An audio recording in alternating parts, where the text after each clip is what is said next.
Hello everyone, आज की video में मैं डिस्कस करने वाली हूँ एसएससी स्टेनो 2025 के जो एग्ज़ाम्स हुए थे उसके 6 अगस्त के फर्स्ट शिफ्ट के जीके जीएस के क्वेश्चंस को विथ एक्स्ट्रा फैक्ट्स। और ये सेट 1 है और इसका मैं यहाँ पे पार्ट 1 डिस्कस करूँगी, यानी कि इसमें सिर्फ 25 क्वेश्चंस होंगे और पार्ट 2 में इसका अगला 25 क्वेश्चंस होगा, क्योंकि स्टेनो के एग्जाम्स में टोटल एक शिफ्ट में टोटल 50 क्वेश्चन पूछे जाते हैं। तो मैं एक वीडियो में 25 क्वेश्चन डिस्कस करूंगी और उसके फिर पार्ट 2 में अगला 25 क्वेश्चन डिस्कस करूंगी। इस तरह से हम लोग जीके जीएस को पढ़ेंगे। तो अगर इस तरह से जीके जीएस को पढ़ेंगे, यानी कि जो भी क्वेश्चंस एग्जाम में पूछे जा रहे हैं उससे रिलेटेड सारे फैक्ट्स को विथ डिटेल उसका एनालिसिस करेंगे, पढ़ेंगे इस तरह से, तो आप लोगों को जीके जीएस को याद करना मुश्किल नहीं लगेगा। आपको इस तरह से इंटरेस्टिंग वे में जीके जीएस आप याद कर पाएंगे। तो इसके पहले मैंने स्टेनो 2025 के सारे एमसीक्यू को एक अलग वीडियो में कवर कर दिया है। टोटल 450 क्वेश्चंस थे, उसे मैंने कवर कर दिया है। तो उसे आप मेरे चैनल पे एसएससी स्टेनो 2025 के प्लेलिस्ट से जरूर देख सकते हैं। उससे आप लोग को आइडिया मिलेगा कि इस बार जो एजेंसी एग्जाम कंडक्ट करवा रही है वो किस तरह से क्वेश्चन को पूछ रही है। तो उसे आप ज़रूर देखें, क्योंकि आगे जो भी एग्ज़ाम्स होंगे सीजीएल, सीएचएस, एलएमटीएस सभी के लिए वो सभी को उससे बेनिफिट मिलेगा, उससे आइडिया मिलेगा किस तरह क्वेश्चन पूछे जा रहे हैं। और आगे मैं सभी एग्ज़ाम्स जो भी होते हैं, गवर्नमेंट एग्ज़ाम्स होते हैं, एसएससी के हो या फिर रेलवे के हो, सभी का मैं पहले एमसीक्यू को कवर करूँगी और फिर उसके बाद में डिटेल में भी एनालिसिस करवाऊँगी और डिटेल में भी पढ़ाऊँगी, ताकि आगे जब भी जो क्वेश्चन ऑलरेडी पूछा जा चुका है उससे रिलेटेड अगर क्वेश्चन पूछा जाएगा तो उससे आप आसानी से आंसर कर पाएंगे। क्योंकि मैं ट्राई करूँगी कि जितना भी उस क्वेश्चन से रिलेटेड जितना भी फैक्ट्स होगा सभी को मैं डिस्कस कर दूँ, ताकि आगे जब क्वेश्चन उस तरह का पूछा जाए तो उससे आप आंसर आसानी से कर पाएंगे। और इस तरह से अगर पढ़ेंगे तो जीके जीएस पढ़ना मुश्किल नहीं लगेगा, आप आसानी से पढ़ पाएंगे। तो सबसे पहले इस चैनल को सब्सक्राइब कर दें ताकि आप इस तरह से GK GS with extra facts पढ़ पाएँ, और बेल आइकन को प्रेस कर दें ताकि जब भी मैं वीडियो अपलोड करूं तो उसका नोटिफिकेशन आप लोग के पास जा पाएगा। और इस वीडियो के पीडीएफ के लिए डिस्क्रिप्शन में दिए गए टेलीग्राम चैनल के लिंक को जरूर ज्वाइन करें, ताकि आप वहां से वीडियो को देखने के बाद पीडीएफ से रिवाइज कर पाएंगे। और वीडियो कंप्लीट देखने के बाद वीडियो को लाइक ज़रूर करें और कमेंट सेक्शन में अपना रिव्यू ज़रूर लिखें, अपना फीडबैक ज़रूर दें कि इस तरह का वीडियो आप लोग के लिए इससे आप लोगों को बेनिफिट मिल रहा है या नहीं। जो भी आपका कमेंट होगा उसके अकॉर्डिंग मैं वीडियो आगे बनाऊंगी। तो आइए वीडियो को शुरू करते हैं। पहला क्वेश्चन है, फर्स्ट क्वेश्चन है, consider the below statements regarding the Aditya L1 mission and its payloads. तो फर्स्ट स्टेटमेंट है, the SUIT payload on Aditya L1 is design to image the solar disc in the near ultraviolet spectrum to study the temperature and chemical composition of the sun's photosphere and chromosphere. उसके बाद दूसरा statement है, the SoLEXS instrument is a high resolution X ray spectrometer used to study solar flares and active regions in soft X ray wavelengths. तो इसमें पूछ रहा है कि आदित्य L1 के बारे में जो भी स्टेटमेंट दिया गया है इसके पेलोड्स के बारे में, उसके बारे में कौन सा स्टेटमेंट करेक्ट है। हिंदी में देख लेते हैं, क्योंकि मैं जो भी वीडियो बनाती हूँ वो जो भी वीडियो बनाऊंगी वो दोनों ही लैंग्वेज में होंगे, ताकि दोनों ही लैंग्वेज में पढ़ने वाले स्टूडेंट्स को प्रॉब्लम नहीं हो समझने में। तो अब हिंदी में देख लेते हैं। तो आदित्य L1 मिशन एंड उसके पेलोड के बारे में नीचे दिए गए कथनों पर विचार करें। पहला स्टेटमेंट है, पहला कथन है, आदित्य L1 पर सूट पेलोड को सूर्य के फोटोस्फीयर और क्रोमोस्फीयर के तापमान और रासायनिक संरचना का अध्ययन करने के लिए निकट पराबैंगनी यूवी स्पेक्ट्रम में सौर डिस्क की छवि बनाने के लिए डिजाइन किया गया है। और दूसरा है स्टेटमेंट, कथन दूसरा है, सोलेक्स उपकरण एक उच्च रेजोल्यूशन एक्सरे स्पेक्ट्रोमीटर है जिसका उपयोग नरम एक्सरे तरंग दैर्ध्य में सौर फ्लेयर और सक्रिय क्षेत्रों का अध्ययन करने के लिए किया जाता है। तो इसमें से कौन सा करेक्ट है वो पूछ रहा है। तो सबसे पहले तो इसमें कुछ टर्म्स है उसके बारे में समझ लेते हैं, इस क्वेश्चन में क्या बोला जा रहा है। तो आदित्य L1 जो मिशन किया गया है उसके बारे में पूछ रहा है कि पेलोड के बारे में कौन सा करेक्ट है। तो पेलोड क्या है, पेलोड आगे मैं बताऊंगी क्वेश्चंस के बारे में, डिटेल में बताऊंगी। देख लेते हैं पहले कि इसका करेक्ट आंसर क्या है। तो इसका करेक्ट आंसर है, दोनों ही स्टेटमेंट करेक्ट है, बोथ 1 और 2। अब इसके बारे में डिटेल में देख लेते हैं आगे, ताकि पता चल पाए कि किस तरह से दोनों स्टेटमेंट करेक्ट होंगे। तो आदित्य L1 जो मिशन है वो इंडिया का first dedicated space based solar observatory mission है, जो कि लॉन्च किया गया इसरो के द्वारा, यानी इंडियन स्पेस रिसर्च ऑर्गेनाइजेशन के द्वारा। किसे स्टडी करने के लिए? सन को स्टडी करने के लिए। और ये पहला ये प्लेस कहाँ किया गया? तो सन अर्थ के बीच में जो एक लैग्रेंज पॉइंट होता है L1, उसके बीच में प्लेस किया गया। यानी कि एक लैग्रेंज पॉइंट जो होता है वो ऐसा पॉइंट होता है सन और अर्थ के बीच में, जहाँ की जो स्पेस क्राफ्ट होता है वो यानी कि इक्विलिब्रियम में स्टेबल रह पाता है, स्टे कर पाता है, वहाँ पे बैलेंस रहता है। वैसा पॉइंट सेलेक्ट किया गया लैग्रेंज पॉइंट, और वहाँ पे स्टे करवाया गया स्पेसक्राफ्ट को। और उसका डिस्टेंस कितना था? तो 1.5 मिलियन किलोमीटर था अर्थ से। यानी ये सपोज अर्थ है और ये सपोज सन है, तो इसके अर्थ से 1.5 मिलियन किलोमीटर डिस्टेंस पे एक लैग्रेंज पॉइंट है L1, वहाँ पे स्पेसक्राफ्ट को फिक्स किया गया। ये जो मिशन है इसका एम क्या था? तो इसका एम था सन के एटमॉस्फेयर को समझना, अंडरस्टैंड करना। जैसे कि सन का जो एटमॉस्फेयर में क्या क्या लेयर होता है, फोटोस्फेयर, क्रोमोस्फेयर, कोरोना, ये सभी को स्टडी करना इसका एम था इस मिशन का। और इसमें सोलर विंड्स को भी स्टडी करना था, और इसमें जो कोरोनल मास इजेक्शंस होते हैं उसके बारे में भी स्टडी करना था। और अर्थ के और ये सभी जो सन के एटमॉस्फेयर में जो भी एक्टिविटी होते हैं उसके बारे में स्टडी करना था, ताकि सन के एटमॉस्फेयर में जो भी एक्टिविटी होते हैं उसके कारण अर्थ के स्पेस वेदर पे किस तरह से उसका प्रभाव पड़ता है, इम्पैक्ट पड़ता है, उसे समझा जा सके। तो इस तरह का एम था इस मिशन का। ये लॉन्च किया गया 2 सितंबर 2023 को। और आदित्य L1 सक्सेसफुली कब पहुंच गया? तो ये हेलो ऑर्बिट जो कि L1 पॉइंट के अराउंड था, उस वहाँ पे कब पहुंचा? 6 जनवरी 2024 को। यानी कि ये जो यहाँ पे दिखाती हूँ मैं अलग कलर से, अर्थ और सन के बीच में जो L1 पॉइंट है यहाँ पे, तो L1 पॉइंट के भी चारों तरफ, जैसे सपोज ये L1 पॉइंट है, तो L1 जो पॉइंट है यहाँ पे, L1 जो पॉइंट है उसके चारों तरफ जो ऑर्बिट जैसा बनाकर जो स्पेसक्राफ्ट स्टेबल हुआ था जिस ऑर्बिट में, उसे कहते हैं हेलो हेलो हेलो ऑर्बिट। यानी जो ये जो ऑर्बिट है वो लैग्रेंज पॉइंट के चारों तरफ जो ऑर्बिट है वो कहलाता है हेलो ऑर्बिट। तो वहाँ पे कब पहुँच गया? 6 जनवरी 2024 को पहुँच गया। अब इसके बारे में देख लेते हैं इसके पेलोड के बारे में। तो आदित्य L1 में टोटल 7 साइंटिफिक पेलोड्स ये किए गए, उसमें यूज किए गए, जिसका काम था सन के बारे में स्टडी करना। तो पेलोड क्या होता है? बेसिकली पेलोड का मतलब है कि ये इस तरह के पेलोड होते हैं, यहाँ पे देख सकते हैं ये इमेज में। तो पेलोड का काम होता है कि वहाँ पे कुछ डेटा को लेकर जाना, या फिर जो भी चीज़ें लेकर जाना होता है, डेटा या फिर जो भी ऐसा कुछ साइंटिस्ट हैं जो वहाँ पे भेजते हैं, वो सभी चीज़ों को लेकर जाता है पेलोड। तो यहाँ पे पेलोड 7 टाइप्स के थे, जिसमें कि 4 जो था वो रिमोट सेंसिंग पेलोड था। यहाँ पे देख सकते हैं, यहाँ पे दिया गया है जो 4 था वो रिमोट सेंसिंग पेलोड था, जिसका नाम क्या क्या है? तो इसमें है VLC, सूट, सोलेक्स एंड हेल1 OS। तो ये 4 जो ये थे पेलोड्स थे वो रिमोट सेंसिंग पेलोड थे। उसका काम था सन के आउटर एटमॉस्फेयर और फ्लेयर को ऑब्जर्व करना। फ्लेयर यानी कि सन है उसके चारों तरफ जो आग की लपटें इस तरह से निकलती रहती है, उसे स्टडी करना।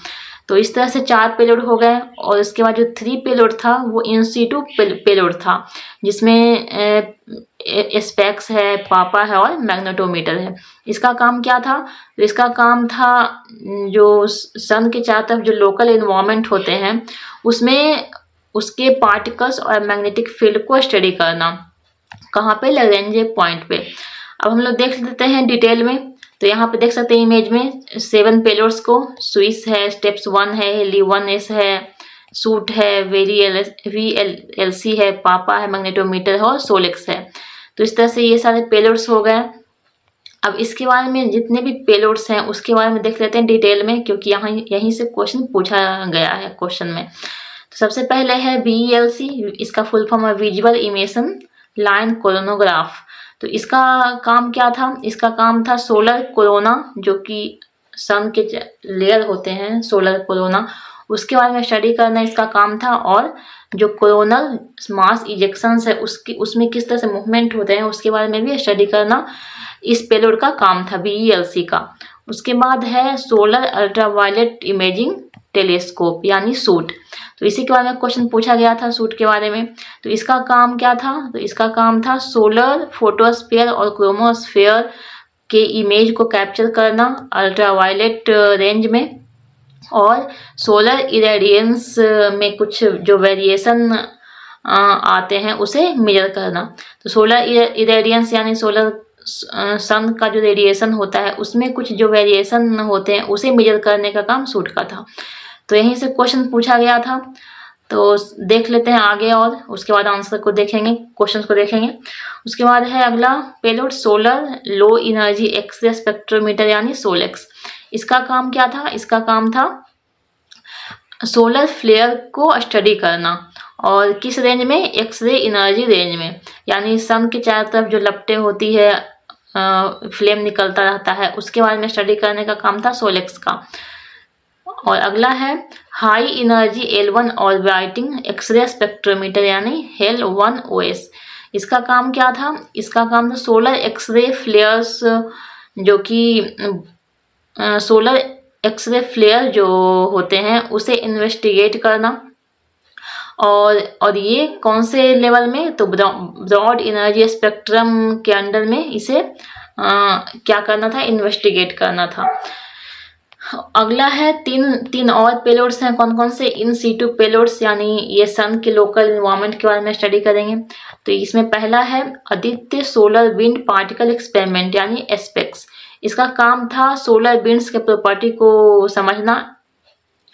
और अगला है plasma analyser package for Aditya यानी पापा। इसका काम था सोलर विंड पार्टिकल को मेजर करना, समझना, और वेदर कंडीशंस किस तरह से स्पेस में है उसे मॉनिटर करना। उसके बाद है मैग्नेटोमीटर। इसका काम था इंटरप्लैनेटरी मैग्नेटिक फील्ड जो कि 11 पॉइंट पे थे उसे मेजर करना। तो इस तरह से सारे पेलोड्स का अलग अलग क्या काम था वो हमने देखा। अब इसमें देखेंगे कि क्वेश्चंस का आंसर किस तरह से दोनों स्टेटमेंट करेक्ट क्यों है।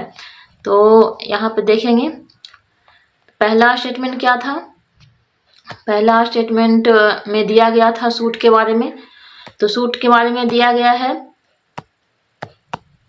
Suit payload on Aditya L1 designed to image the solar disk in the near ultraviolet spectrum to study the temperature and chemical composition of the sun's photosphere and chromosphere। तो यही हम लोगों ने देखा था, तो इसलिए ये करेक्ट हो जाएगा। और दूसरा सोलेक्स के बारे में। तो सोलेक्स के बारे में दिया गया है कि ये SoLEXS instrument is high resolution X ray spectrometer used to study solar flare and active region in soft X ray wavelength. तो इसलिए ये भी करेक्ट हो जाएगा, क्योंकि दोनों के बारे में हम लोगों ने देखा तो दोनों ही जो पेलोड है उसके बारे में क्वेश्चन में सही बताया गया है। इसका जो भी वर्क है उसके बारे में करेक्ट बताया गया, इसलिए क्वेश्चन का दोनों ही स्टेटमेंट करेक्ट हो जाएगा। अब हम लोग नेक्स्ट क्वेश्चन पे चलते हैं, क्वेश्चन नंबर 52। 52 का मतलब है क्वेश्चन नंबर 2, क्योंकि जो एग्जाम होते हैं वहाँ पे जीके जीएस का क्वेश्चन कहाँ से शुरू होता है? 50 से शुरू होता है। तो इसीलिए 51 से शुरू होता है, यहाँ पे 51 से शुरू होता है। तो इसलिए ये जो 52 है यानी कि सेकंड नंबर का क्वेश्चन है। तो यहाँ पे क्वेश्चन क्या है? The primary objective of the LUPEX mission collaboration between ISRO and JAXA is to. ISRO और जाक्सा के बीच सहयोग से संचालित लूपेक्स मिशन का प्राथमिक उद्देश्य है। इसका क्या था उद्देश्य? राइट आंसर हो जाएगा to investigate the quantity and quality of water on the moon and explore its dark side. यानी चंद्रमा पर पानी की मात्रा और गुणवत्ता की जांच करें और इसके अंधेरे पक्ष का पता लगाएं, इसका ये काम था। अब हम लोग ल्यूपिक्स मिशन के बारे में आगे देखेंगे।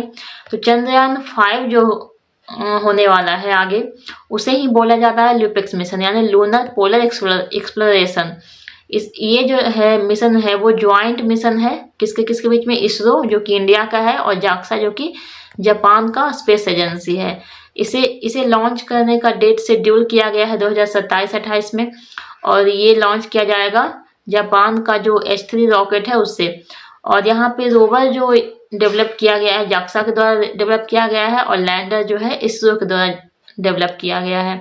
इसमें कैरी किया जाएगा 7 साइंटिफिक इंस्ट्रूमेंट, जिसमें कि मास स्पेक्ट्रोमीटर जो होगा वो यूरोपियन स्पेस एजेंसी का होगा, और न्यूट्रॉन स्पेक्ट्रोमीटर होगा वो नासा का होगा। इस मिशन का ऑब्जेक्टिव क्या है?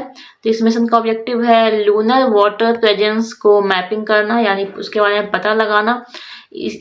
इस मिशन को प्रपोज किया है 100 डेज के लिए, यानी 3.5 मंथ्स के लिए, और इसका पॉसिबल एक्सटेंशन हो सकता है 1 ईयर के लिए, जिसमें कि मून के और भी दूसरे हिस्से के बारे में एक्सप्लोर किया जाएगा। चलते हैं नेक्स्ट क्वेश्चन पे, question number 53। Read the following statements. Statement 1 है the process of vertical heating of the atmosphere is known as advection. Statement 2 है the transfer of heat through horizontal movement of air is called convection. Statement 3 है loo winds in northern India during summer are caused by advection. Which of the above statements is are correct. तो इसमें से हिंदी में दिया गया निम्नलिखित कथनों को पढ़ें। कथन 1 है वायुमंडल के ऊर्ध्वाधर तापमान की प्रक्रिया को संवहन के रूप में जाना जाता है। दूसरा है हवा की क्षैतिज गति के माध्यम से ऊष्मा के स्थानांतरण को संवहन कहा जाता है। और तीसरा है गर्मियों के दौरान उत्तरी भारत में लू हवाएं संवहन के कारण होती है। तो इसमें पूछा जा रहा है कि कौन सा स्टेटमेंट करेक्ट है। तो इस बार जो एग्जाम हो रहे हैं उसमें स्टेटमेंट वाले क्वेश्चन ज़्यादा पूछे जा रहे हैं। तो इसमें से कौन सा स्टेटमेंट करेक्ट है? इसमें से ओनली थर्ड जो स्टेटमेंट है वो करेक्ट है, यानी जो लू विंड्स होता है वो नॉर्दर्न इंडिया में समर के टाइम वो किसके कारण होता है? एडवेक्शन के कारण होता है, ये करेक्ट है। तो अब हम लोग जो हीट ट्रांसफ़र का मोड होता है उसके बारे में देख लेते हैं। सारे ही टाइप्स हीट ट्रांसफ़र के जो मेथड होते हैं, तो इसमें कौन कौन से होते हैं? मेनली कंडक्शन, कन्वेक्शन और रेडिएशन। तो इसमें कंडक्शन जो होता है वो जो हीट ट्रांसफ़र का जो मेथड होता है उसमें क्या होता है? डायरेक्ट कांटेक्ट के थ्रू हीट ट्रांसफ़र होता है। यानी सपोज ये ऑब्जेक्ट है और ये क्या है? ये हॉट है, इसे अगर टच करेंगे तो हीट ट्रांसफ़र हो जाएगा दूसरे बॉडी में। तो ये डायरेक्ट कांटेक्ट के थ्रू हीट ट्रांसफ़र होता है इसमें, तो इसे कहते हैं कंडक्शन। उसके बाद है कन्वेक्शन। इसमें किस तरह से हीट ट्रांसफ़र होता है? तो इसमें फ्लूइड के अंदर हीट ट्रांसफ़र होता है। फ्लूइड यानी कि लिक्विड भी हो सकता है या फिर गैस भी हो सकता है। तो इसमें क्या होता है कि जो लेस डेंस वार्मर, सपोज यहाँ पे मैं एग्जांपल से बताती हूँ कि ये कंटेनर है, यहाँ पे हीट यहाँ पे दिया जा रहा है, यहाँ पे लिक्विड है। तो नीचे का जो लिक्विड होगा वो पहले गर्म होगा और गर्म होकर वो हल्का हो जाएगा और वो ऊपर चला जाएगा, और ऊपर का जो लिक्विड होगा वो कोल्ड होगा, वो ठंडा होगा, तो वो ऊपर से क्या होगा? भारी रहेगा, उसका वेट ज़्यादा होगा तो वो नीचे आएगा। तो इस तरह से जो नीचे का गर्म होता है वो ऊपर जाता है और ऊपर का जो कोल्ड होता है, कूल होता है, वो नीचे आता है। तो इस तरह से हीट ट्रांसफ़र होता है लिक्विड के अंदर या फिर गैस के अंदर। कोल्डर वाले जो होते हैं वो डेंसर होते हैं, वो नीचे आते हैं, और जो वार्मर होते हैं वो लेस डेंस होते हैं, वो ऊपर जाते हैं। तो इस तरह से कन्वेक्शन का प्रोसेस होता है यहाँ पे। उसके बाद है रेडिएशन। तो रेडिएशन का प्रोसेस कहाँ पे होता है? इसमें जो हीट ट्रांसफ़र होता है वो इलेक्ट्रोमैग्नेटिक वेव्स के थ्रू होता है। इसका एग्जाम्पल है सन से जो हीट आती है अर्थ पे, उसमें क्या होता है? यहाँ पे कुछ भी मीडियम का ज़रूरत नहीं होता है, वो नो मीडियम रिक्वायर्स। तो और इस तरह से जो हीट ट्रांसफ़र होता है उसे कहते हैं रेडिएशन। उसके बाद ये 3 मेथड हो गए। उसके अलावा एक मेथड है एडवेक्शन, जिसके बारे में क्वेश्चन पूछा गया है। तो एडवेक्शन जो प्रोसेस होता है इसमें हीट ट्रांसफ़र किस तरह से होता है? वो हॉरिजॉन्टल ट्रांसपोर्ट होता है हीट का, और ये कहाँ पे होगा? मॉइस्चर के अंदर होगा, पॉल्यूटेंट्स, और इस तरह से जो मूवमेंट होते हैं हीट का वो बल्क में होता है। यहाँ पे फ्लूइड जैसे एयर, वाटर, ये सभी के बीच में होंगे। और यहाँ पे इसका कॉमन एग्जाम्पल है कि जब विंड के थ्रू क्या होता है कि हीट किस तरह से ट्रांसफ़र होता है? तो वार्मर एयर जो होते हैं वो हल्के होते हैं, वो ऊपर उठते हैं और वो कहाँ पे जाते हैं? जहाँ पे कोल्डर रीजन होता है वहाँ पे जाते हैं। और इस तरह से बल्क में मूवमेंट होता है हीट का, एयर के अंदर हो या फिर वाटर के अंदर हो, हॉरिजॉन्टल डायरेक्शन में, तो उसे कहते हैं एडवेक्शन।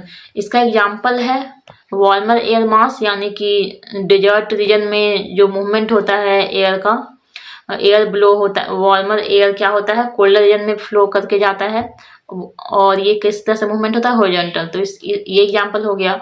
और दूसरा एग्जाम्पल लोकल विंड्स जिसे लू कहते हैं, ये नॉर्दर्न इंडिया में समर के टाइम में फ्लो होती है, ब्लो होती है सॉरी। तो ये जो एग्जाम्पल है, ये सभी एग्जाम्पल किसका है, एडवेक्शन का। तो इसीलिए जो क्वेश्चन में दिया गया है, देख लेते हैं कि कौन सा स्टेटमेंट करेक्ट और कौन सा रॉन्ग किस तरह से होगा।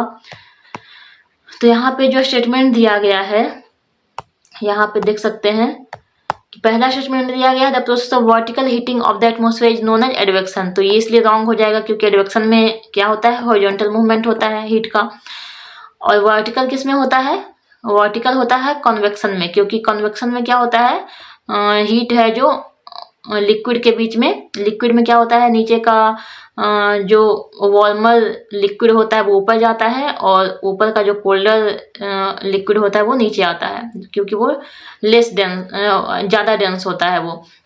तो इस तरह से लिक्विड के अंदर जो मूवमेंट होता है हीट का उसे कहते हैं कन्वेक्शन, और ये वर्टिकल होता है।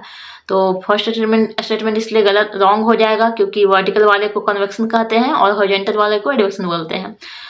तो फर्स्ट स्टेटमेंट रॉन्ग। सेकंड है the transfer of heat through horizontal movement of the air is called convection. तो हॉरिजॉन्टल वाले को एडवेक्शन कहते हैं, इसलिए भी रॉन्ग हो जाएगा।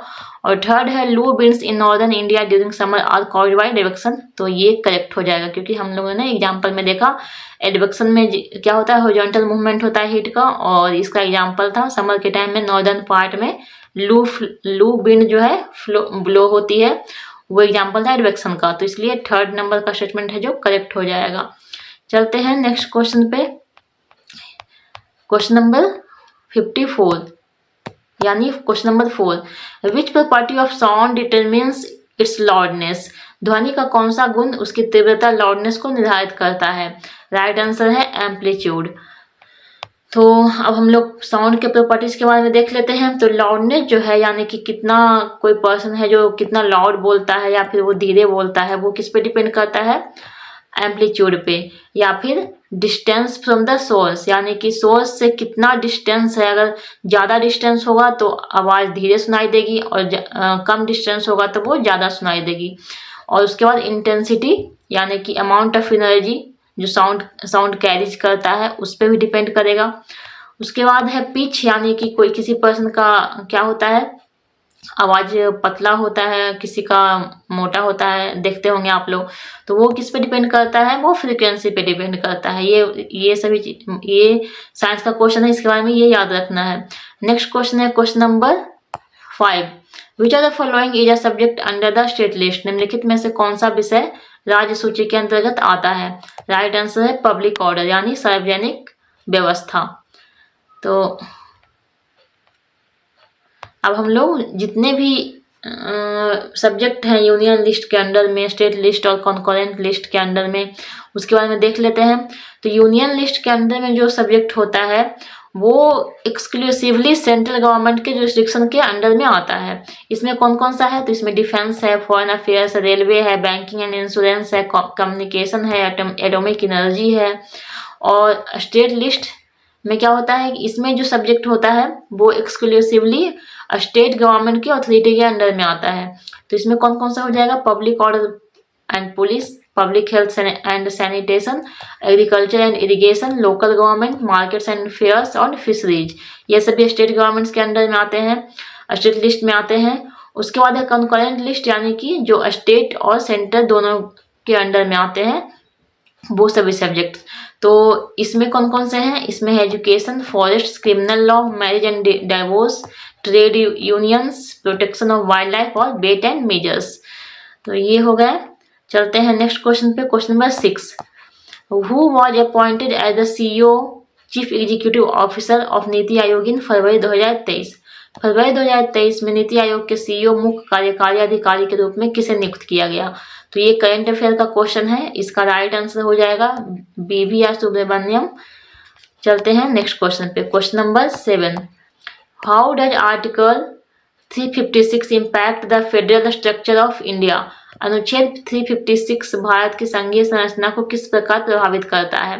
राइट आंसर हो जाएगा it allows centre to dismiss state governments, यानी यह केंद्र को राज्य सरकारों को बर्खास्त करने की अनुमति देता है। तो ये क्वेश्चन जो इमरजेंसी होता है 3 टाइप का उससे रिलेटेड है। तो कॉन्स्टिट्यूशन के अंदर 3 तरह के इमरजेंसी हैं जो कि पार्ट 18 में बताया गया है और इसका आर्टिकल 352 से लेकर 360 तक है। इसमें जो टाइप्स ऑफ इमरजेंसी हैं उसमें आर्टिकल 352 में नेशनल इमरजेंसी के बारे में बताया गया है। और ये नेशनल इमरजेंसी जो है इंडिया में कब कब आया है? 3 टाइम्स आया है। कब कब? एक ड्यूरिंग इंडिया चाइना वॉर 1962 में, दूसरा इंडो पाकिस्तान वॉर 1971 में, और तीसरा एक कंट्रोवर्शियल पीरियड था इंडिया के अंडर में ही इंटरनल डिस्टर्बेंसेस हुए थे उस टाइम पे 1975 से लेकर 1977 तक में नेशनल इमरजेंसी लाया गया था। तो 3 टाइम्स हो गए। उसके बाद दूसरा टाइप का इमरजेंसी है प्रेसिडेंट्स रूल, जिसे कॉन्स्टिट्यूशनल इमरजेंसी बोलते हैं, आर्टिकल 356। और तीसरा है फाइनेंशियल इमरजेंसी, आर्टिकल 360।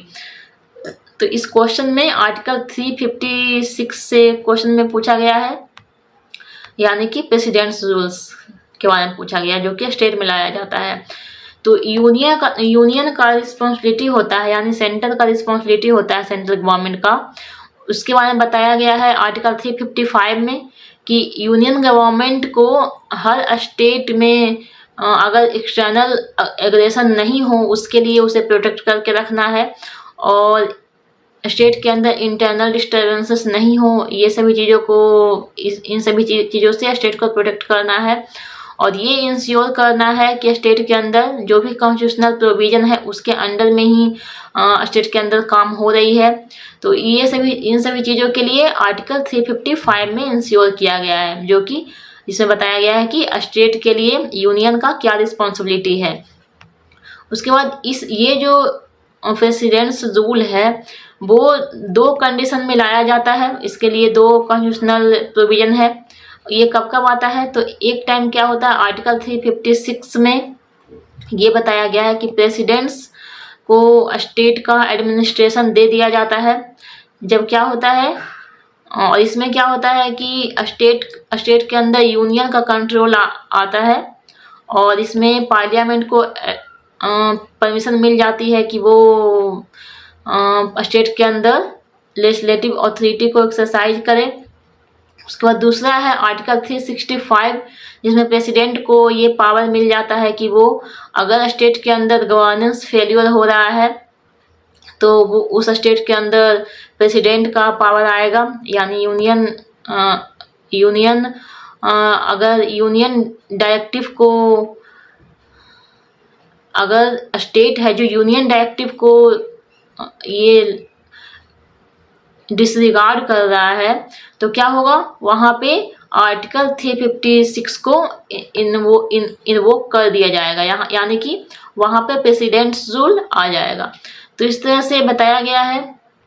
उसके बाद है यहाँ पे जो प्रेसिडेंट रूल स्टेट में आता है वहाँ ये अप्रूव किया जाता है दोनों हाउस जो है पार्लियामेंट का, यानी लोअर हाउस और अपर हाउस दोनों के द्वारा अप्रूव किया जाता है 2 मंथ्स के लिए। और 2 मंथ से अगर आगे का एक्सटेंशन होना है तो स्टार्टिंग में 6 मंथ्स के लिए एक्सटेंड किया जाता है और बाद में इसे 3 इयर्स के लिए भी एक्सटेंड किया जा सकता है। तो यहाँ पे यही क्वेश्चन पूछा गया था कि आर्टिकल 356 के बारे में पूछा गया था कि इसमें how does article 356 impact the federal structure of India. तो ये इम्पैक्ट किस तरह से करता है कि यहाँ पे जो प्रेसिडेंट है वो स्टेट के गवर्नमेंट को डिसमिस कर सकते हैं, प्रेसिडेंट के पास ये पावर आ जाता है, क्योंकि आर्टिकल 356 के अकॉर्डिंग अगर स्टेट कॉन्स्टिट्यूशनल प्रोविजन के अकॉर्डिंग काम नहीं कर रहा है तो वहाँ पे प्रेसिडेंट्स रूल आता है और प्रेसिडेंट है जो स्टेट गवर्नमेंट को डिसमिस कर सकते हैं। चलते हैं नेक्स्ट क्वेश्चन पे, question number 8। Which of the following is not a correct statement regarding vacuoles? रिक्तियों के संबंध में निम्नलिखित में से कौन सा कथन सही नहीं है? तो ये साइंस का क्वेश्चन है, प्लांट प्लांट के बारे में पूछा जा रहा है। तो फर्स्ट जो स्टेटमेंट है, फर्स्ट जो ऑप्शन है वो रॉन्ग हो जाएगा, क्योंकि यहाँ पे बोला जा रहा है vacuoles are generally larger in animal cells than in plant cells. सामान्यतः पशु कोशिकाओं में रिक्तिकाएं पादप कोशिकाओं की तुलना में बड़ी होती है, लेकिन ऐसा नहीं है। वैक्यूल जो होता है वो प्लांट सेल में लार्जर होता है in comparison to animal cells. तो हम लोग प्लांट सेल और एनिमल सेल के बीच में क्या डिफरेंस है उसके बारे में देख लेते हैं। तो पहला है, प्लांट सेल जो होता है usually they are larger than animal cells, और जो एनिमल सेल होता है वो usually smaller than plant cells, यानी प्लांट सेल जो होगा वो लार्जर होगा एनिमल सेल से। तो सेकंड है, cell wall present in addition to plasma membrane and consist of middle lamella primary and secondary walls, यानी प्लांट सेल के अंदर सेल मेम्ब्रेन तो होता ही है, उसके अलावा सेल वॉल प्रेजेंट होता है, लेकिन एनिमल सेल में सेल वॉल प्रेजेंट नहीं होता है। और जो प्लांट सेल के अंदर क्या होता है, एक प्राइमरी वॉल होता है, सेकेंडरी वॉल होता है, उसके बीच में क्या होता है, लैमिला होता है। थर्ड है, प्लांट सेल में क्या होता है, प्लाज्मोडेस्माटा प्रेजेंट होता है, और एनिमल सेल में प्लाज्मोडेस्माटा एब्सेंट होता है। अब ये जो प्लाज्मोडेस्माटा है वो होता क्या है, तो ये सपोज ये प्लांट सेल है, इसे मैं इरेज करती हूँ। ये प्लांट सेल के अंदर क्या होता है, प्लाज्मोडेस्माटा है जो है वो चैनल की तरह काम करता है। वो क्या काम करता है, सेल वॉल एक सेल से दूसरे सेल के बीच में, जैसे सपोज ये एक सेल है, ये दूसरा सेल है, तो एक सेल से दूसरे सेल के बीच में न्यूट्रिएंट, वाटर, ये सभी को ट्रांसपोर्ट करने का काम क्या करता है, प्लाज्मोडेस्माटा।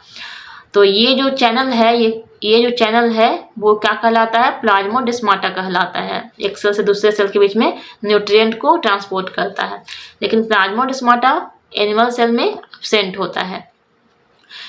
उसका फोर्थ है, क्लोरोप्लास्ट प्लांट में प्रेजेंट होता है, यानी ग्रीन कलर जो देता है, और एनिमल सेल में एब्सेंट होता है क्लोरोप्लास्ट। उसके बाद है, वैक्यूल्स लार्जर होता है और परमानेंट होता है किसमें, प्लांट सेल में, और एनिमल सेल में वैक्यूल जो होता है वो स्मॉल होता है और टेम्पररी होता है। तो वैक्यूल्स का मतलब है कि वैक्यूल्स का काम क्या होता है, ये क्या करता है, वो न्यूट्रिएंट, वाटर जो भी होते हैं सब्सटेंस अलग अलग, उसे स्टोर करने का काम किसका होता है, वैक्यूल्स का होता है। सिक्स्थ पॉइंट है, टोनोप्लास्ट प्रेजेंट अराउंड वैक्यूल, यानी जो वैक्यूल होता है, सपोज ये वैक्यूल है, उसके चारों तरफ क्या होता है, टोनोप्लास्ट होता है। और टोनोप्लास्ट का काम क्या होता है, टोनोप्लास्ट का काम होता है वैक्यूल से अंदर और बाहर किसे करना, न्यूट्रिएंट, वाटर और आयन, ये सभी जो चीज़ें होती है उसे अंदर और बाहर अंदर और बाहर करने का काम, इन और आउट करने का काम किसका होता है, टोनोप्लास्ट का होता है। यानी वैक्यूल्स के चारों तरफ क्या होता है, टोनोप्लास्ट होता है, जो कि न्यूट्रिएंट और वाटर ये सभी चीज़ों को वैक्यूल से अंदर और बाहर करता है। लेकिन जो एनिमल सेल होते हैं उसमें टोनोप्लास्ट एब्सेंट होता है। सेवंथ है, प्लांट सेल में सेंट्रियोल एब्सेंट होता है, लेकिन कुछ कुछ प्लांट सेल जो प्लांट्स के अंदर जो लोअर पार्ट्स होते हैं उसमें जो मोटाइल सेल होता है वो वहाँ पे सेंट्रियोल होते हैं। मोटाइल सेल यानी कि जो रिप्रोडक्टिव ऑर्गन वाले जो सेल होंगे वहाँ पे सेंट्रियोल कभी कभी रह भी सकता है, लेकिन प्लांट सेल में वैसे सेंट्रियोल एब्सेंट होते हैं, और एनिमल सेल में सेंट्रियोल प्रेजेंट होता है। आठवां पॉइंट है, प्लांट सेल में जो न्यूक्लियस होता है वो पेरीफेरी पे होता है सेल के, यानी ये सपोज सेल है तो इसके साइड में होगा न्यूक्लियस, लेकिन जो एनिमल सेल है वहाँ पे न्यूक्लियस क्या होता है, वो सेंटर पे होता है। नाइन्थ पॉइंट है, प्लांट सेल में लाइजोजोम्स रेयर होते हैं, नहीं के बराबर होते हैं, और एनिमल सेल में लाइजोजोम्स प्रेजेंट होते हैं। और लास्ट पॉइंट है, प्लांट सेल में स्टोरेज मटेरियल जो होता है वो स्टार्च ग्रेन होता है, और एनिमल सेल में स्टोरेज मटेरियल जो होता है वो ग्लाइकोजन ग्रैन्युल्स होता है। तो चलते हैं नेक्स्ट क्वेश्चन पे, question number 9, which platform is used for submitting ideas under the inspire मानक स्कीम। इंस्पायर मानक योजना के तहत विचार प्रस्तुत करने के लिए कौन सा मंच प्रयोग किया जाता है, राइट आंसर है इंस्पायर पोर्टल। तो इंस्पायर प्रोग्राम जो है जिसका फुल फॉर्म क्या है, innovation in science pursuit for inspired research.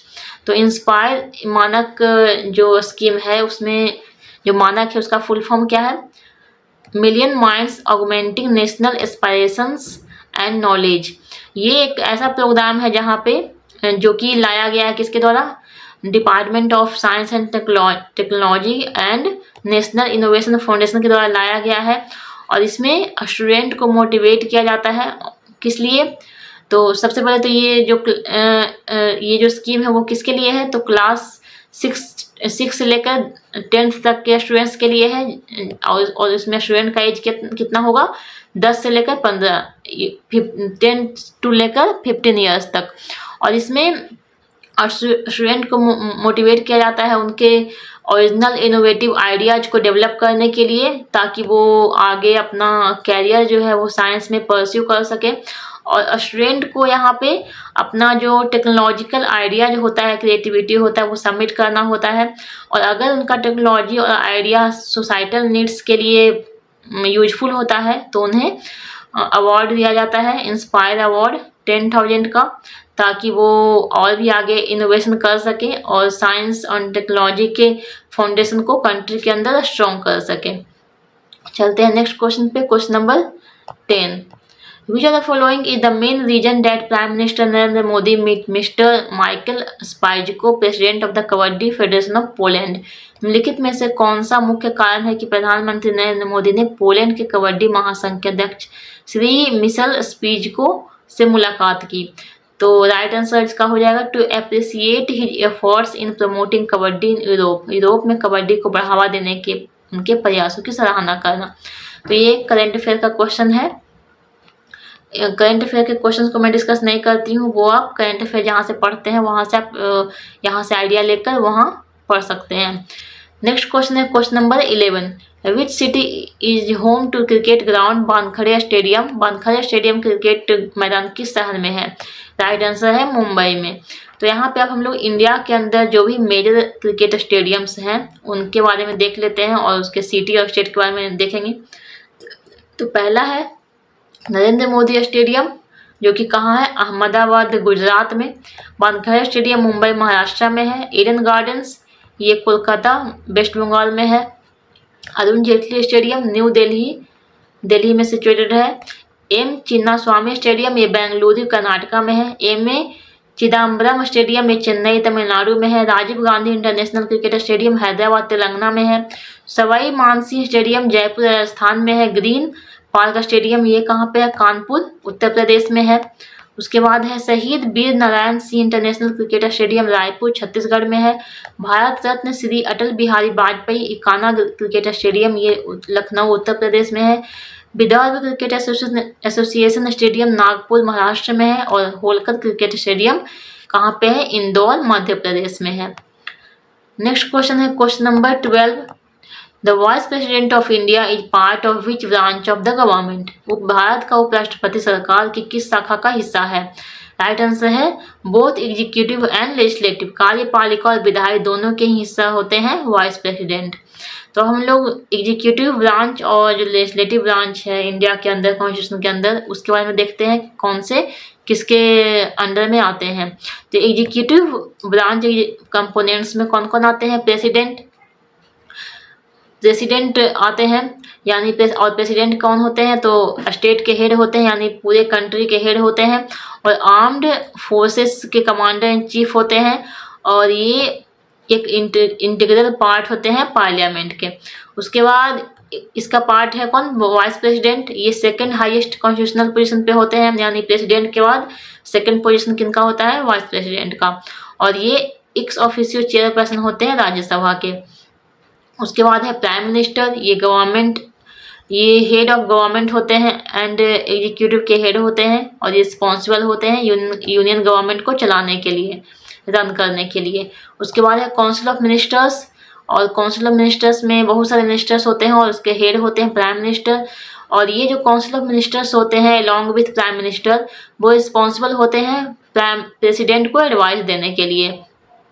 उसके बाद लेजिस्लेटिव ब्रांच कंपोनेंट्स, इसमें कौन कौन सा आता है, तो इसमें पार्लियामेंट आता है। और पार्लियामेंट जो होता है लेजिस्लेटिव बॉडी का एक सुप्रीम पार्ट होता है। उसके बाद है प्रेसिडेंट, यानी कि प्रेसिडेंट जो होते हैं वो लेजिस्लेटिव के भी पार्ट होते हैं। और प्रेसिडेंट का काम क्या होता है, इनके पास पावर होता है कि लोकसभा को वो डिजॉल्व कर सकते हैं। उसके अंदर जो समन है यानी मीटिंग के लिए बुला सकते हैं, उसे प्रोवोक कर सकते हैं और एड्रेस कर सकते हैं। ये सभी पावर होता है प्रेसिडेंट का, इसलिए प्रेसिडेंट है जो लेजिस्लेटिव का भी हिस्सा होते हैं। उसके बाद लोकसभा, हाउस ऑफ पीपल, ये लोअर हाउस ऑफ पार्लियामेंट होता है। राज्यसभा, काउंसिल ऑफ स्टेट्स, और ये से कहते हैं अपर हाउस ऑफ पार्लियामेंट। और इसमें जो वाइस प्रेसिडेंट होते हैं वो चेयरपर्सन होते हैं राज्यसभा के। तो इसीलिए जो वाइस प्रेसिडेंट होते हैं वो लेजिस्लेटिव के भी पार्ट होते हैं और एग्जीक्यूटिव के भी पार्ट होते हैं। चलते हैं नेक्स्ट क्वेश्चन पे, question number 13। Which of the following is the specific port facility within Chavar Port that India is primarily developing and operating? चवार बंदरगाह के अंतर्गत निम्नलिखित में से कौन सी विशिष्ट बंदरगाह सुविधा है जिसे भारत मुख्य रूप से विकसित और संचालित कर रहा है?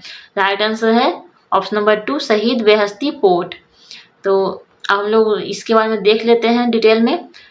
तो जो चवार पोर्ट है वो सिचुएटेड कहाँ पे है? तो ये गल्फ ऑफ ओमान की माउथ पे, ईरान के सिस्तान और बलूचिस्तान प्रोविंस पे, मकराना कोस्ट पे सिचुएटेड है।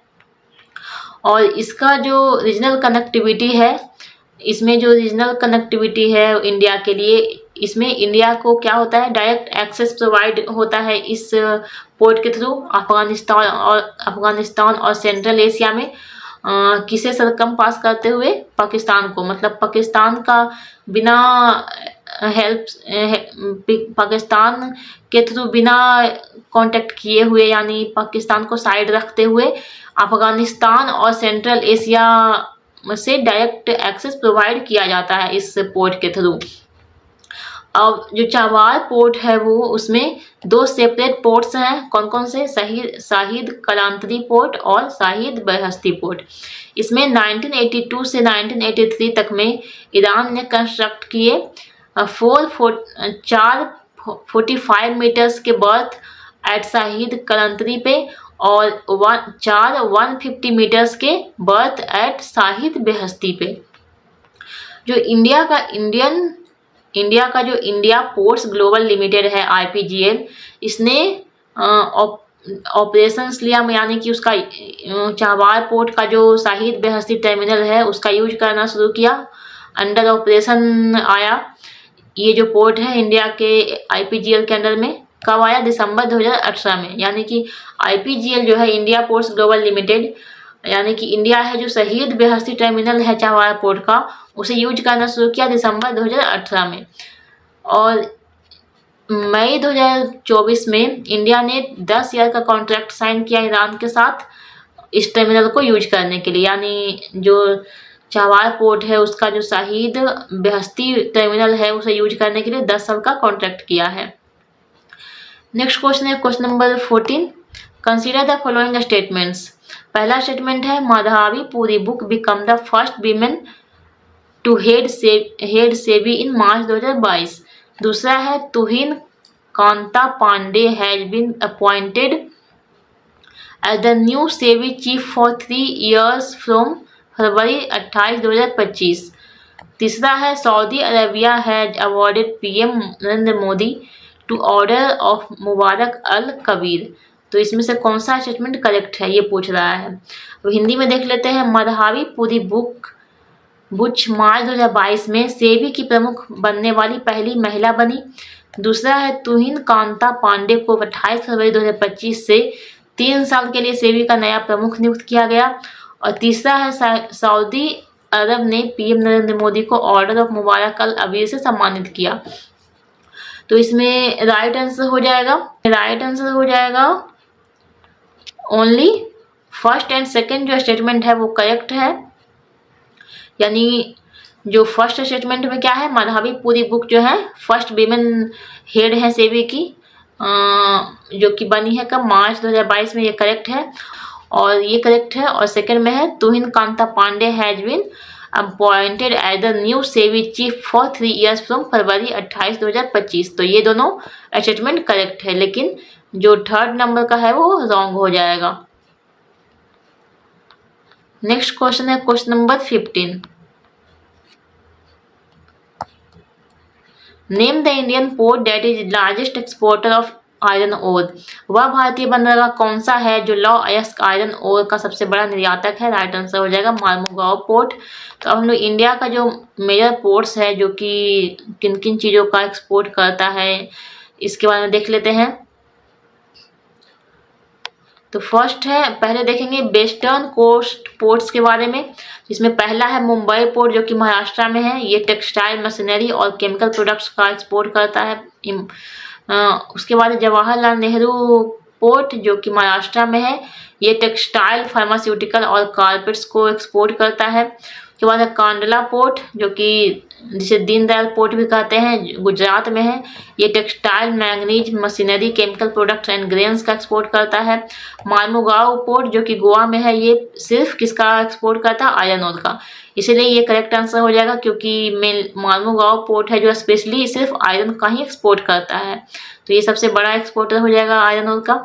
उसके बाद न्यू मैंगलोर पोर्ट जो कि कर्नाटका में है। ये iron focuses on exports like iron ओर।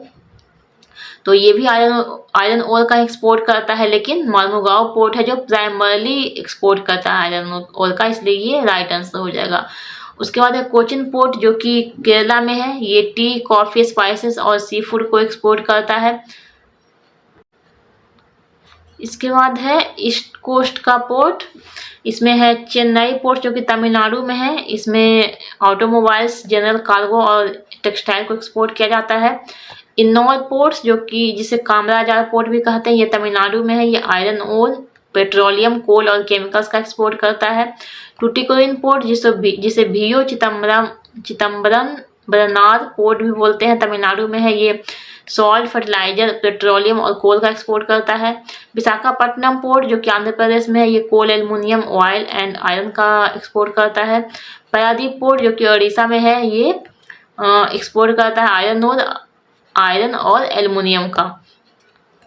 उसके बाद है कोलकाता पोर्ट जिसे श्यामा प्रसाद मुखर्जी पोर्ट भी बोलते हैं, जो कि वेस्ट बंगाल में है। ये जूट, स्टील, आयरन और कोल और टी का एक्सपोर्ट करता है। हल्दिया पोर्ट जो कि वेस्ट बंगाल में है, ये जूट, स्टील, आयरन और अदर आइटम्स का एक्सपोर्ट करता है। चलते हैं नेक्स्ट क्वेश्चन पे, question number 16। What is the name of the writer of Tomb of Sand, the first Hindi book to be awarded the international Booker Prize? अंतर्राष्ट्रीय Booker Prize से सम्मानित पहली हिंदी पुस्तक टॉम ऑफ सैंड के लेखक का नाम क्या है? राइट आंसर है ऑप्शन नंबर 1 गीतांजलि श्री। तो अब हम लोग देखेंगे कि इंडियन ऑथर्स कौन कौन से हैं जिन्हें बुकर प्राइज और इंटरनेशनल बुकर प्राइज मिला है। तो सबसे पहले बुकर प्राइज के बारे में देखेंगे। तो इसमें है VS नायपॉल जिन्हें इन फ्री स्टेट के लिए 1971 में अवार्ड मिला। सलमान रश्दी जिन्हें मिडनाइट चिल्ड्रन के लिए 1981 में मिला। अरुंधति रॉय जिन्हें the God of small things के लिए 1997 में मिला।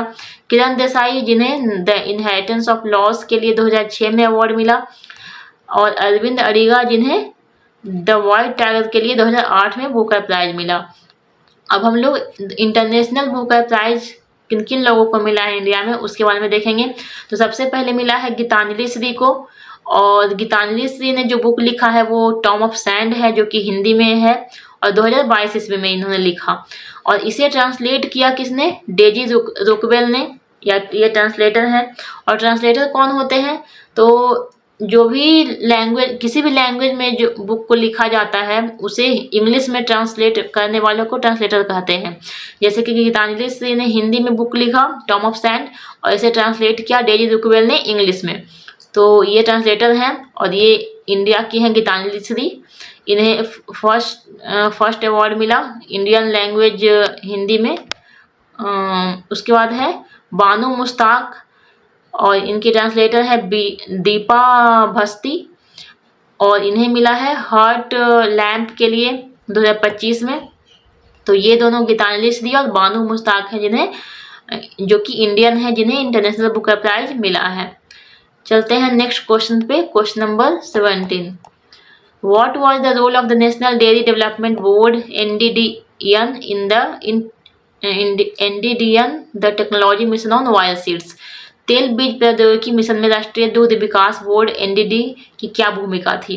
राइट आंसर है to manage oil seed procurement and processing, यानी तिलहन की खरीद और प्रसंस्करण का प्रबंधन करने के लिए। तो नेशनल डेयरी डेवलपमेंट बोर्ड जो है ये एक इम्पॉर्टेंट रोल प्ले करता है वायरसेट्स के टेक्नोलॉजी मिशन के लिए। और ये क्या करता है, फोकस करता है डेयरी डेवलपमेंट और इसके साथ साथ वायरसेट्स के जो प्रोडक्शन है उसे इम्प्रूव करने पे भी।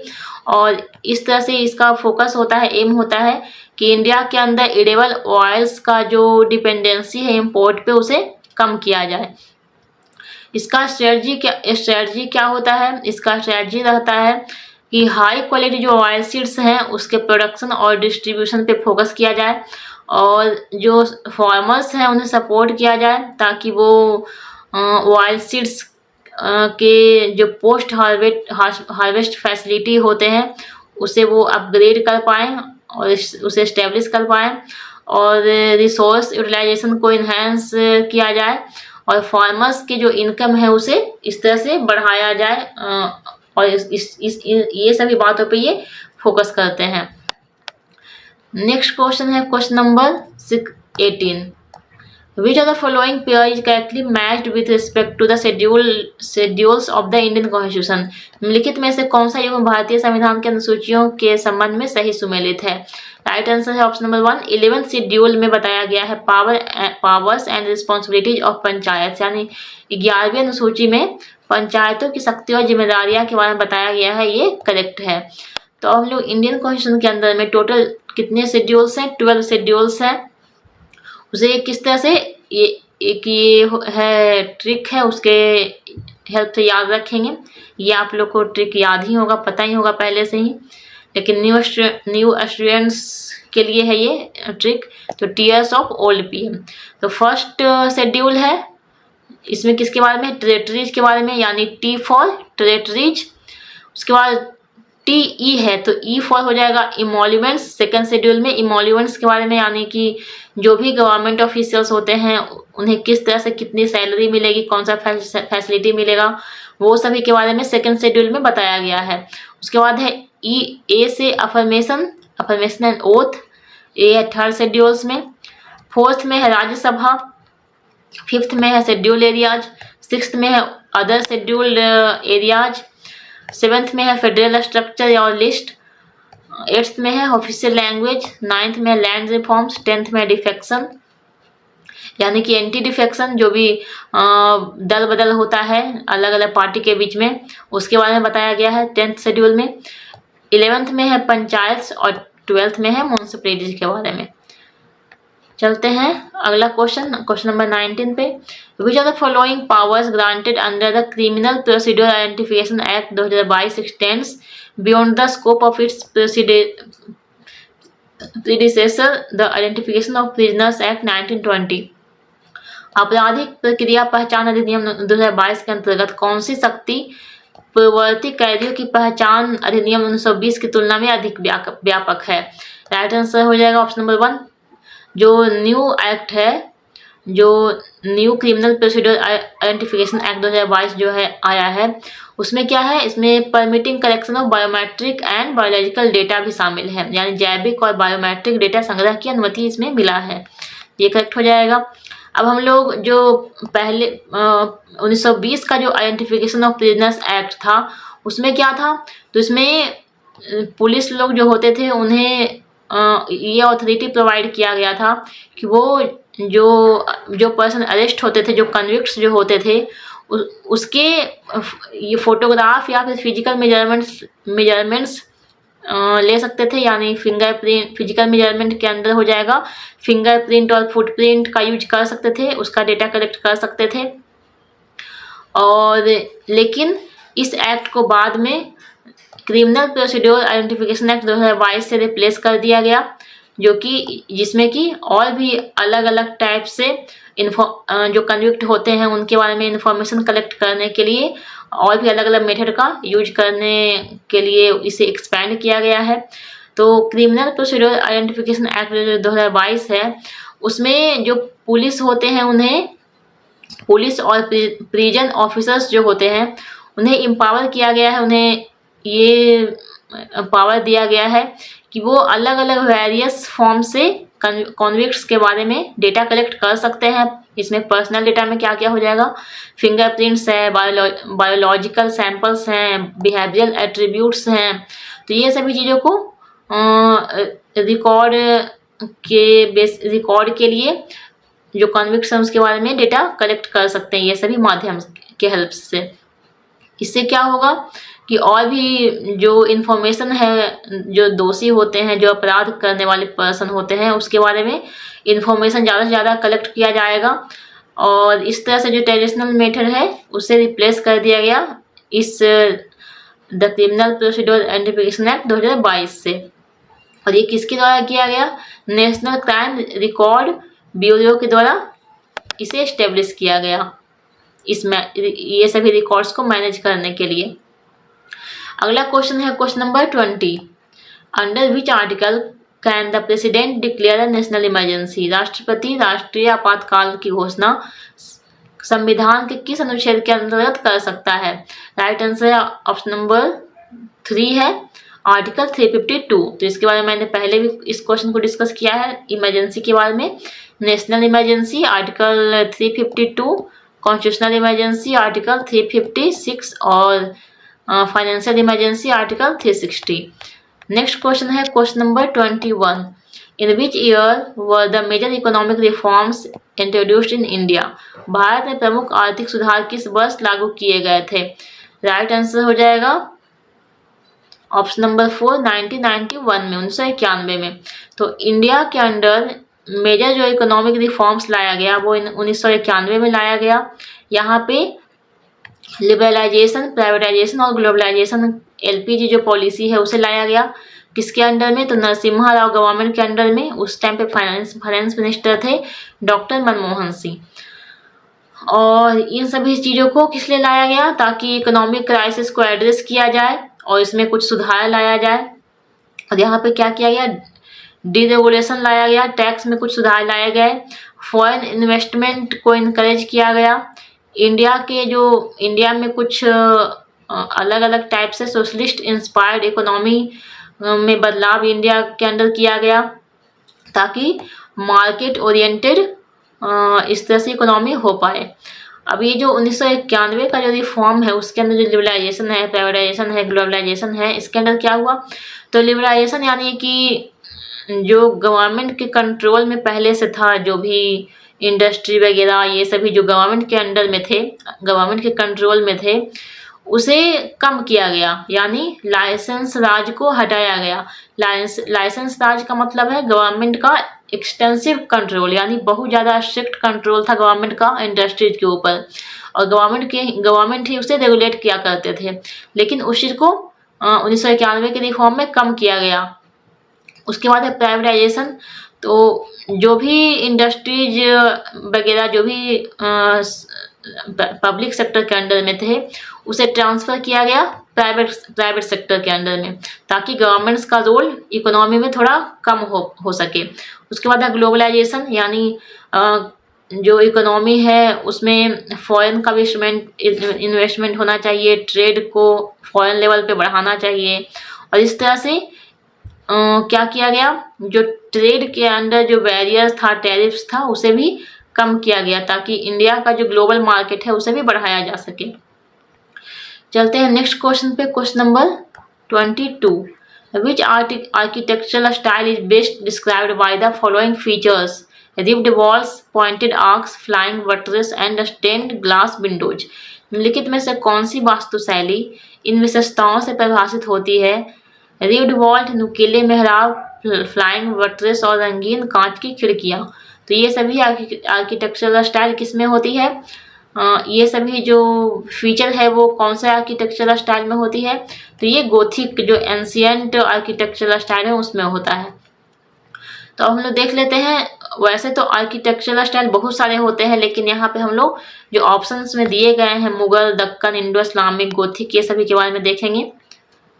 तो गोथिक जो आर्किटेक्चरल स्टाइल है वो एंशिएंट आर्किटेक्चरल स्टाइल है। इसमें जो बिल्डिंग का कंस्ट्रक्शन होता है उसमें लैंसेट फॉल्स होता है, हाई विंडोज होता है, पॉइंटेड आर्क्स होता है, और इसमें रिलीजियस थीम पे बेस्ड होता है, और स्पायर्स जो होता है वो पॉइंटेड अपवर्ड होता है। तो ये जो बिल्डिंग है वो देख सकते हैं ये गोथिक स्टाइल पे बना हुआ है, देख सकते हैं ये पॉइंटेड इस तरह से है सभी इसमें। तो इस तरह का बिल्डिंग किस में आते हैं, गोथिक एंशियंट आर्किटेक्चरल स्टाइल्स में। उसके बाद है इंडो इस्लामिक आर्किटेक्चर। तो इसका जो बिल्डिंग होता है वो किस तरह का होता है, इसमें डोम्स होते हैं, आर्क्स होते हैं, या आर्क्स यानी इस तरह से बने होते हैं, डोम्स यानी इस तरह का स्ट्रक्चर जो देखते होंगे किसी किसी बिल्डिंग में, जो हिस्ट्री की जो बिल्डिंग है वहाँ पे डोम्स बना हुआ होता है। उसके बाद जो इंडो इस्लामिक आर्किटेक्ट था उसमें फ्लैट लिंटल्स को रिप्लेस कर दिया गया और कॉर्बेल्ड सेलिंग को भी हटा दिया गया। लिंटल्स यानी जो 2 पिलर है उसके बीच में ये जो होता था पहले उसे हटा दिया गया। ये जो लिंटल है उसे क्या किया गया, इंडो इस्लामिक आर्किटेक्चर में हटा दिया गया, रिमूव कर दिया गया। उसके बाद यहाँ पे जो डिजाइन होता है वो सिमेट्रिकल होता है। यहाँ पे ऑर्नामेंटल गार्डन भी होते हैं जैसे कि चारबाग में है, और एक्सपेंसिव कोर्टयार्ड्स यहाँ पे बनाए जाते हैं।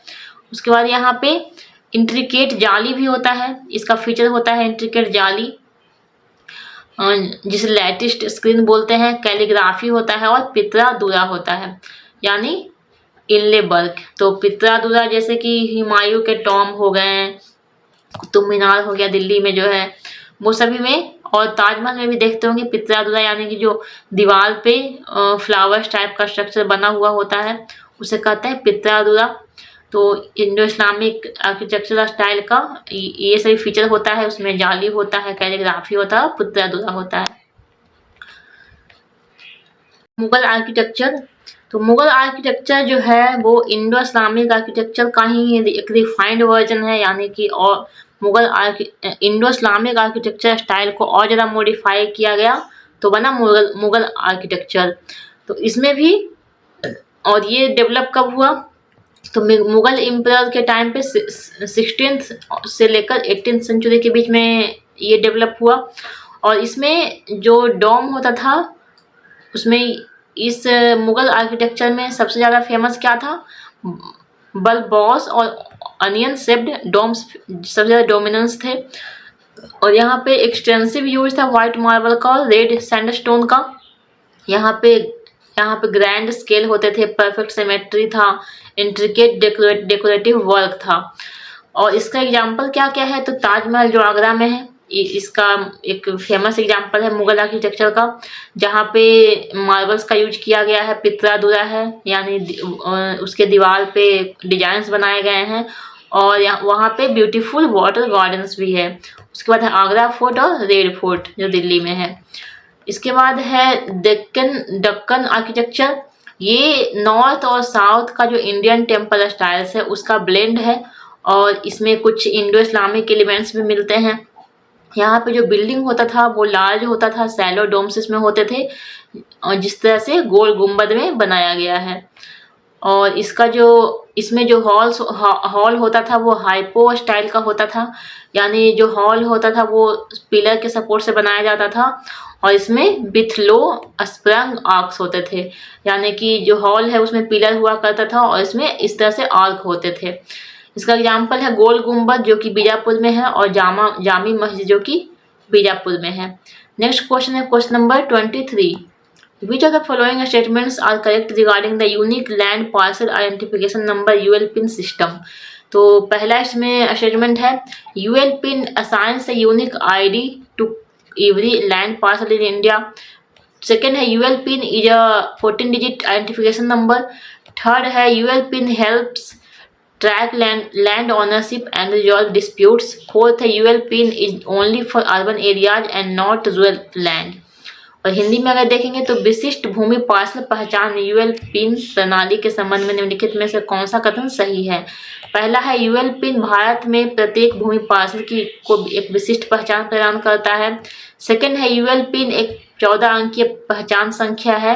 तीसरा है UL पिन भूमि स्वामित्व को ट्रैक करने और विवादों को हल करने में मदद करता है। फोर्थ है UL पिन केवल शहरी क्षेत्रों के लिए है, ग्रामीण भूमि के लिए नहीं है। तो इसमें राइट आंसर क्या हो जाएगा, फर्स्ट सेकंड थर्ड इसमें करेक्ट है, और जो फोर्थ है वो रॉन्ग है, यानी कि यूएल पिन ऐसा नहीं है कि सिर्फ शहरी के लिए है, ग्रामीण के लिए नहीं है, ये सभी के लिए है। तो इसलिए first second third statement correct हो जाएगा। अब इसके बारे में डिटेल में देख लेते हैं। तो unique land parcel identification number, जिसे यूएल पिन बोलते हैं, इसका फुल फॉर्म है unique land parcel identification number. इसे भू आधार भी बोलते हैं। इसमें क्या दिया जाता है, 14 डिजिट का एक अल्फा न्यूमेरिक कोड दिया जाता है, जो कि हर पर्सन, हर लैंड पार्सल को एक यूनिक आइडेंटिफिकेशन उससे मिल जाता है। इसके लिए इसके लिए ही यूनिक आइडेंटिफिकेशन के लिए ही 14 डिजिट का अल्फा न्यूमेरिक कोड दिया जाता है हर जो लैंड पार्सल होते हैं उन्हें। उसके बाद यहाँ पे जो आईडी दिया जाता है, आईडी जो जनरेट किया जाता है, वो किस तरह से जनरेट किया जाता है। तो जिन लोगों का क्या होता है, जो भी लैंड पार्सल होते हैं, उन लोगों के जो लैंड होते हैं उसका वर्टिसेस यूज करके, यानी लैंड पार्सल्स का जो वर्टिसेस होता था लैंड का, यानी लॉन्गिट्यूड और लैटिट्यूड का यूज करके ही आईडी को जनरेट किया जाता है, ताकि इस आईडी से हर लैंड का एक यूनिक आइडेंटिफिकेशन हो। और इससे क्या होगा, और ये जो है यूएल पिन जो है वो पार्ट है किसका, DILRMP का, और इसका फुल फॉर्म क्या है, DILRMP का, इसका फुल फॉर्म है digital India land records modernisation programme.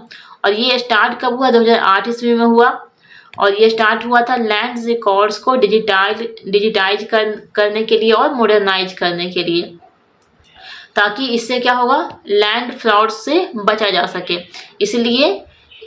इसलिए यूएल पिन को लाया गया।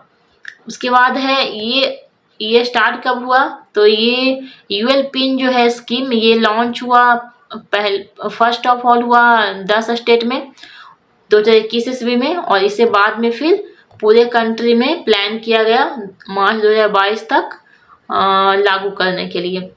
चलते हैं आगे।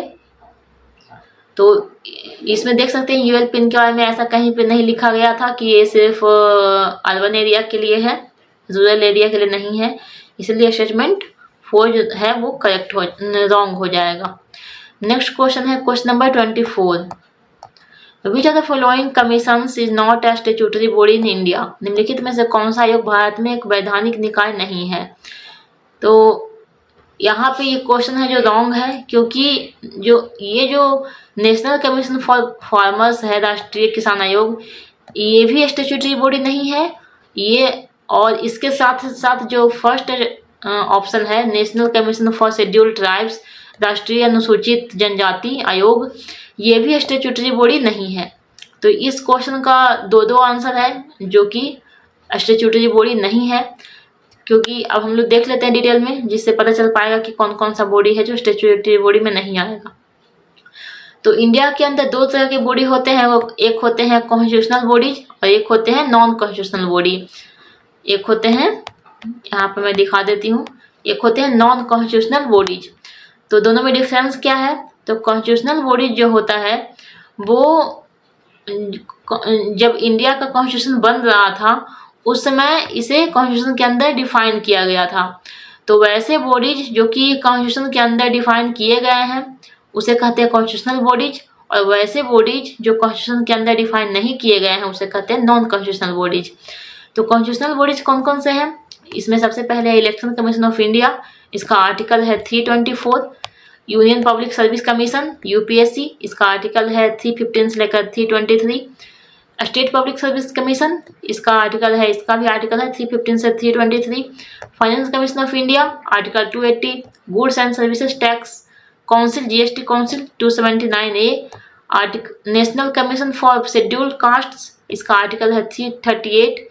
National commission for scheduled tribes, इसका आर्टिकल है 338A। National commission for backward classes, इसका आर्टिकल है 338B। और controller and auditor general of India, इसका आर्टिकल है 148।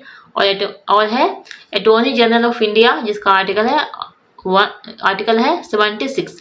तो ये सभी जो बॉडीज हैं ये सभी हैं कॉन्स्टिट्यूशनल बॉडीज। उसके बाद है नॉन कॉन्स्टिट्यूशनल बॉडीज, इसमें 2 तरह के बॉडी आते हैं नॉन कॉन्स्टिट्यूशनल में। एक होते हैं स्टैट्यूटरी बॉडी और दूसरा होता है एक होता है स्टैट्यूटरी बॉडीज, यानी नॉन कॉन्स्टिट्यूशनल बॉडीज के अंदर दो तरह के बॉडी होते हैं, एक स्टैट्यूटरी बॉडीज होते हैं और दूसरा नॉन स्टैट्यूटरी बॉडीज। अब ये दोनों में क्या डिफरेंस है?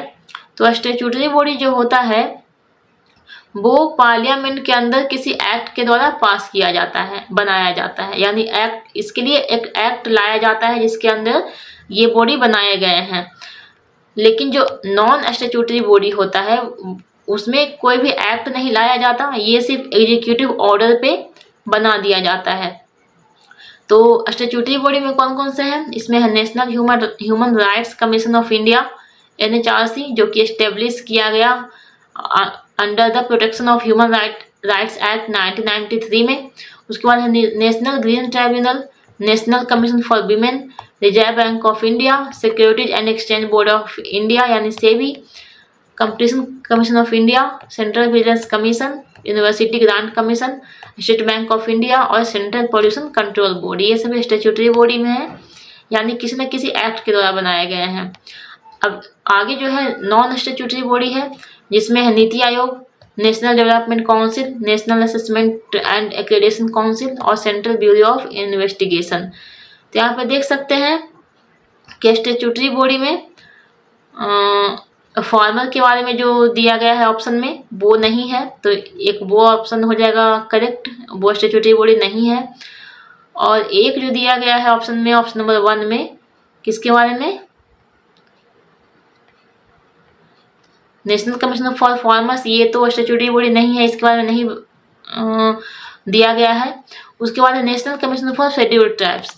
तो national commission for scheduled tribes जो है ये बताया गया है कॉन्स्टिट्यूशनल बॉडीज में, यानी ये जो है आर्टिकल 338A में national commission for scheduled tribes ये कॉन्स्टिट्यूशनल बॉडी है, इसीलिए ये स्टैट्यूटरी बॉडी नहीं होगा। इसलिए इस क्वेश्चन में दो ही आंसर होंगे। बाकी जो नेशनल कमीशन फॉर वीमेन और नेशनल ह्यूमन राइट कमीशन ये स्टैट्यूटरी बॉडी हैं, वीमेन और नेशनल ह्यूमन राइट कमीशन।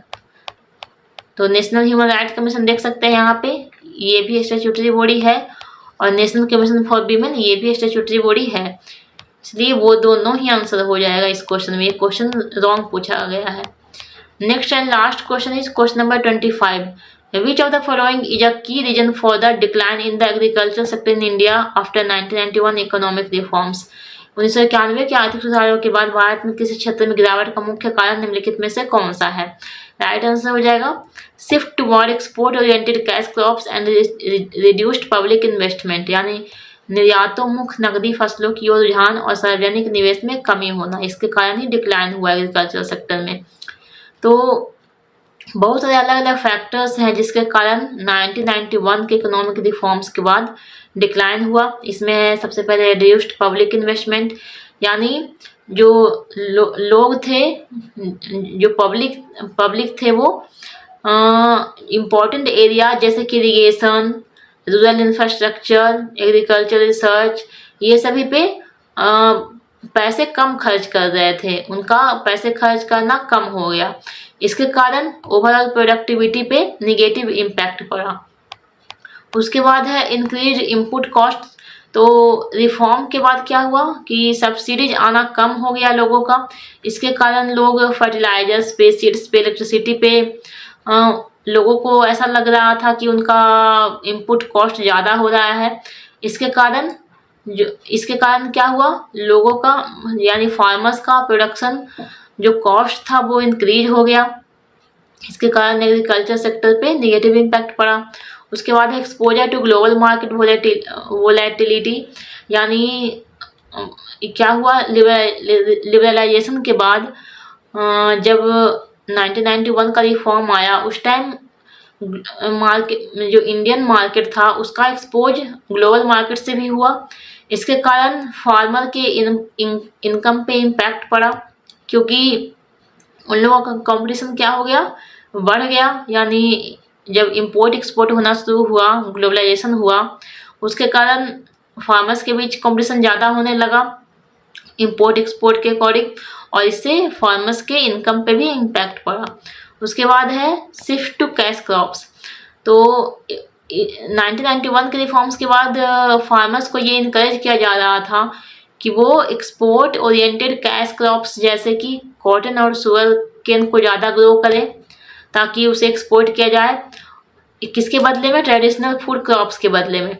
तो इस तरह से क्या हुआ कि ट्रेडिशनल फूड क्रॉप्स जो थे उसका उसका डिक्लाइन होने लगा और ज़्यादा एक्सपोर्ट ओरिएंटेड कैश क्रॉप्स के ग्रो होने पे फोकस किया गया और इस तरह से ओवरऑल लैंड कल्टीवेशन है जो रिड्यूस हुआ। और इससे क्या हुआ कि जो फूड सिक्योरिटी था इंडिया के अंदर उसमें कमी आई, क्योंकि जब कैश क्रॉप ज़्यादा उगाए जाएंगे तो ट्रेडिशनल फूड क्रॉप्स है उसका कम ये होगा, ग्रो होगा, वो सभी क्रॉप्स हैं जो कम ग्रो होंगे, तो इससे क्या होगा, फूड सिक्योरिटी में कमी आएगी। तो इसलिए ही 1991 के बाद एग्रीकल्चर सेक्टर में डिक्लाइन देखा गया। तो इस तरह से 25 क्वेश्चंस यहाँ पे कंप्लीट हुए स्टेनो 2025 के सेट 1 के। इसके बाद मैं लाऊंगी पार्ट 2 में नेक्स्ट 25 क्वेश्चंस, जिसे इसी तरह से मैं उसे भी डिस्कस करूंगी। तो इस तरह से जीकेजीएस को अगर आप पढ़ेंगे तो आप लोगों को जीकेजीएस जो भी क्वेश्चन पूछे जा रहे हैं वो सभी क्वेश्चंस को याद रखने में प्रॉब्लम नहीं होगी, आपको इंटरेस्ट आएगा। और उसके साथ साथ आगे जब भी इस तरह के क्वेश्चन पूछे जाएंगे, जो क्वेश्चन ऑलरेडी पूछे जा चुके हैं उससे रिलेटेड कुछ क्वेश्चन पूछे जाएंगे तो उसे आप आसानी से आंसर कर पाएंगे।